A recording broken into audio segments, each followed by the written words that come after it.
जरा सोचिए, एक तरफ मोहब्बत का जुनून, दूसरी तरफ धोखे की साजिश और बीच में मौत का ऐसा खेल जिसे सुनकर आपकी रूह कांप जाएगी। एक आशिक, एक प्रेमिका और एक प्रेमिका का दूसरा आशिक। ये कोई फिल्मी कहानी नहीं, असल जिंदगी की हकीकत है। एक खौफनाक लव ट्रायंगल जिसमें प्यार, धोखा और मौत का ऐसा कॉकटेल मिला कि सुनने वाला भी सन्न रह गया। नमस्कार, मैं हूं ऋतिक और आप देख रहे हैं मधुवाक। गाजियाबाद की लेडी सिंघम एसीपी प्रियांशी पाल ने एक ऐसे खौफनाक मर्डर केस का राज खोला जिसने पुलिस और आम जनता दोनों को चौंका दिया था। आइए शुरू करते हैं आज की ये दर्दनाक दास्तान, गाजियाबाद के उस काले राज की जिसने इंसानी रिश्तों से भी भरोसा हिलाकर रख दिया। 6 अगस्त की सुबह गाजियाबाद के क्रॉसिंग रिपब्लिक थाना क्षेत्र से पुलिस को फोन आता है। सूचना मिलती है कि सड़क किनारे एक नौजवान की लाश पड़ी हुई है। पुलिस मौके पर पहुंचती है। भीड़ लगी हुई है और जमीन पर पड़ा है एक 29 साल का लड़का, रोहित, बिल्कुल शांत, जैसे सोया हो। शरीर पर कोई गहरे घाव या खून के निशान नहीं। पहली नजर में सबको लगा शायद बीमारी से मौत हुई है, लेकिन कहते हैं ना, जो दिखता है हमेशा वैसा होता नहीं है। पुलिस ने लाश को पोस्टमार्टम के लिए भेजा और फिर आया वो सच जिसने केस की तो तस्वीर ही बदल दी। रिपोर्ट में खुलासा हुआ कि रोहित की मौत बीमारी से नहीं बल्कि दम घुटने से हुई है। यानी एक बात तो साफ थी, यह कोई आम मौत नहीं, हत्या थी। अब पुलिस के सामने खड़ा था एक ब्लाइंड मर्डर का केस। कोई गवाह नहीं, कोई सीधा सबूत नहीं, बस एक लाश और उसके पीछे छुपे अनगिनत सवाल। अब यहां से आप देखेंगे कि किस तरह से पुलिस इस केस की जांच पड़ताल कर कातिलों तक पहुंची है। एसपी ने तुरंत 4 टीमें बनाई, सैकड़ों सीसीटीवी फुटेज खंगाले गए, mobile call records, location track की गई। धीरे धीरे तस्वीर साफ होने लगी और पुलिस की सुई जाकर अटकती है 2 लोगों पर। एक महिला जिसका नाम था बेबी और उसका मकान मालिक संजय। लेकिन ये दोनों आखिर कौन थे और इनका रोहित से क्या रिश्ता था? यहीं से कहानी असली मोड़ लेती है। बेबी, जिसकी उम्र लगभग 42 साल, एक शादीशुदा महिला जिसकी शादी करीब 20 साल पहले हुई थी। 2 बच्चे, एक बेटी जिसकी शादी हो चुकी है और एक 10 साल का बेटा। लेकिन बेबी अपने पति से अलग रहती थी। जिंदगी की मुश्किलें उसे घरों में काम करने तक ले आई थी। इसी दौरान 5 साल पहले उसकी मुलाकात हुई रोहित से। रोहित एक 29 साल का नौजवान, पेशे से मेल नर्स। मिलते मिलते दोनों के बीच मोहब्बत पनपी। रोहित ने बेबी को अपना सब कुछ मान लिया। दोनों फरीदाबाद में साथ रहने लगे, लेकिन वक्त बदला, हालात बदले। बेबी फरीदाबाद से गाजियाबाद आ गई और किराए पर रहने लगी मकान मालिक संजय के घर में। और यहीं से उसके दिल में एक और कहानी ने जन्म लिया। संजय और बेबी के अवैध संबंध बन गए। अब यहां से शुरू हुआ खतरनाक लव ट्रायंगल। अब बेबी की जिंदगी में 2 मर्द थे। पहला, रोहित, जो उसके लिए दीवाना था, शादी करने पर अड़ा था। और दूसरा संजय, उसका मकान मालिक, जिसके साथ अवैध रिश्ता जुड़ चुका था। रोहित अक्सर बेबी से मिलने गाजियाबाद आता रहता था और वो बेबी के प्यार में इतना पागल था कि उसको अपनी पत्नी बनाने की जिद कर रहा था। लेकिन रोहित का प्यार अब बेबी को बोझ लगने लगा था और संजय को भी लगता था कि रोहित उनके बीच की दीवार बन गया है। धीरे धीरे दोनों ने मन ही मन ठान लिया कि रोहित को रास्ते से हटाना ही होगा। अब आती है मौत की रात, 6 अगस्त, वही दिन जब किस्मत ने खेल खेला।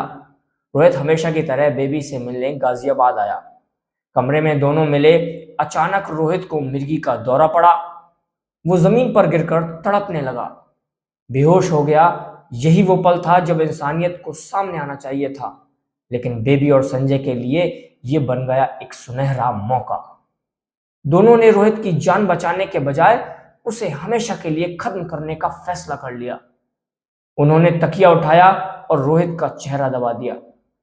जब तक उसकी सांसें थम नहीं गई, तकिया हटाया ही नहीं। उस कमरे की दीवारें उस रात चुपचाप खामोश गवाह बन गईं, एक खौफनाक कत्ल की। अब सवाल था कि लाश का क्या करें। रात का इंतजार किया गया। रोहित की लाश को नीचे घसीटा, फिर एक ई रिक्शा रोका और रिक्शा वाले से कहा, भैया मरीज है, हॉस्पिटल ले जाना चाहते हैं। बेवकूफ बने रिक्शे वाले ने मदद कर दी, लेकिन कुछ ही दूरी पर सुनसान जगह देखकर दोनों ने लाश सड़क किनारे फेंक दी और चुपचाप फरार हो गए। उन्हें लगा किसी को शक नहीं होगा, सबको यही लगेगा कि बीमारी से मौत हुई है, लेकिन उन्हें पता नहीं था कि कानून के हाथ बहुत लंबे होते हैं। चलिए अब चलते हैं आखिरी परत की तरफ कि आखिर सच का पर्दाफाश हुआ कैसे। पोस्टमार्टम रिपोर्ट ने उनके प्लान की तो धज्जियां उड़ा दी। पुलिस ने एक एक कड़ी जोड़कर बेबी और संजय तक पहुंच बनाई। सीसीटीवी और कॉल रिकॉर्ड्स ने दोनों का सच उगल दिया। आखिरकार दोनों को गिरफ्तार कर लिया गया। वीडियो में आप देख रहे हैं जो पुलिस के साथ खड़े हैं, यही दोनों संजय और बेबी हैं। सुनिए उसी लेडी सिंघम कही जाने वाली एसीपी प्रियांशी पाल की बाइट। थाना क्रॉसिंग रिपब्लिक के चित्रावन सोसाइटी में 6 तारीख को एक अनआइडेंटिफाइड बॉडी मिली थी। फिर जब हमारे पास पीआरवी से सूचना आई तो तुरंत जो है थाने की टीम मौके पर पहुंची और शव को कब्जे पे लेकर पीएम के लिए भेज दिया गया। लेकिन शव के पॉकेट से हमें मोबाइल फ़ोन और उसका आधार कार्ड भी मिला जिससे हम बॉडी को आइडेंटिफाई कर पाए। फिर जब पीएम की रिपोर्ट आई, पहले तो जब अगर बॉडी को देखा तो उस पे कोई ज़ाहिरा चोट नहीं थी, तो ऐसा लग रहा था कि जैसे सामान्य परिस्थितियों में उसकी मृत्यु हुई है। लेकिन जब पीएम की रिपोर्ट आई तब पता चला कि दम घोटकर मारा गया है। तो उसके बाद जो है 17 तारीख को परिजनों के द्वारा जो है हत्या की आशंका जताते हुए एफआईआर करवाई गई और तो हमारे द्वारा तुरंत 4 टीमों का गठन किया गया और उसके बाद जो है इन दोनों जो अभियुक्त हैं इसमें, इनको गिरफ्तार किया गया है आज दिनांक 19/8 को। और इसमें से जो ये लेडी है इनका नाम बेबी कुमारी है और ये पत्नी है रवि। और वैसे अभी मौजूदा हालात में ये क्रॉसिंग रिपब्लिक में शांति नगर में रहती थी और अलीगढ़ की रहने वाली है वैसे। और जो दूसरे हैं अभियुक्त, इनका नाम संजय कुमार है और इनका ही घर था शांति नगर में, जिनके घर पे ये लेडी किराए पे रह रही थी। इनका 4-5 साल से जो मृतक है रोहित, उनके साथ संबंध भी था। ये ऑलरेडी विवाहित है और इनके 2 बच्चे हैं और लेकिन जो रोहित था वो अनमैरिड था। इनके रिलेशन के बाद जो है अभी 5 तारीख को ये फिर से मिली थी उनसे, बीच-बीच में मिलती रहती थी। 5 तारीख को जब उनसे मिली तो वो ज़िद करने लग गया कि अब तुम मेरे साथ ही रहो, मैं तुम्हारे साथ ही रहना चाहता हूँ और शादी करना चाह रहा था। तो इस बीच इनके संजय जी के साथ भी कुछ अवैध संबंध रहे और उसी के चलते इन दोनों ने उसको मृत्यु के घाट उतारा।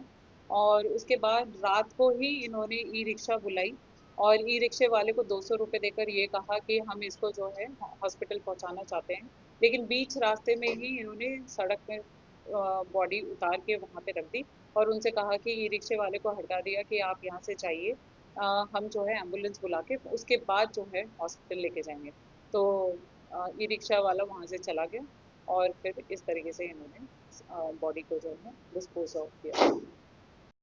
एक प्रेम कहानी जो कभी मोहब्बत से शुरू हुई थी, वह साजिश और धोखे की आग में जलकर कत्ल में बदल गई। दोस्तों, रोहित का कसूर बस इतना था कि उसने गलत इंसान से सच्चा प्यार कर लिया। एक तरफ उसका दिल मोहब्बत की धड़कन सुन रहा था और दूसरी तरफ उस प्यार को हवस और धोखे की साजिश निगल गई। इस कहानी ने हमें यह सिखाया कि रिश्ते अगर भरोसे और वफादारी पर ना टिके हों तो वे खतरनाक हथियार बन जाते हैं। प्यार तभी तक खूबसूरत है जब तक उसमें सच्चाई और ईमानदारी हो, वरना यही मोहब्बत किसी को अपना बनाने के बजाय उसकी जिंदगी छीन लेती है। इसलिए मोहब्बत में हमेशा सोच समझ कर कदम उठाइए, क्योंकि एक गलत रिश्ता सिर्फ दिल ही नहीं, जिंदगियां भी तबाह कर सकता है। यह मामला सिर्फ हत्या का नहीं था, बल्कि इसमें छिपी थी प्यार, धोखे और साजिश की वो परतें जिन्हें सुलझाना किसी चुनौती से कम नहीं था। तकनीक और सख्त पुलिसिंग की मदद से प्रियांशी पाल ने महिला समेत 2 आरोपियों को गिरफ्तार कर दिया और यह साफ कर दिया कि चाहे केस कितना ही पेचीदा क्यों ना हो, कानून की पकड़ से अपराधी कभी बच नहीं सकता। धन्यवाद।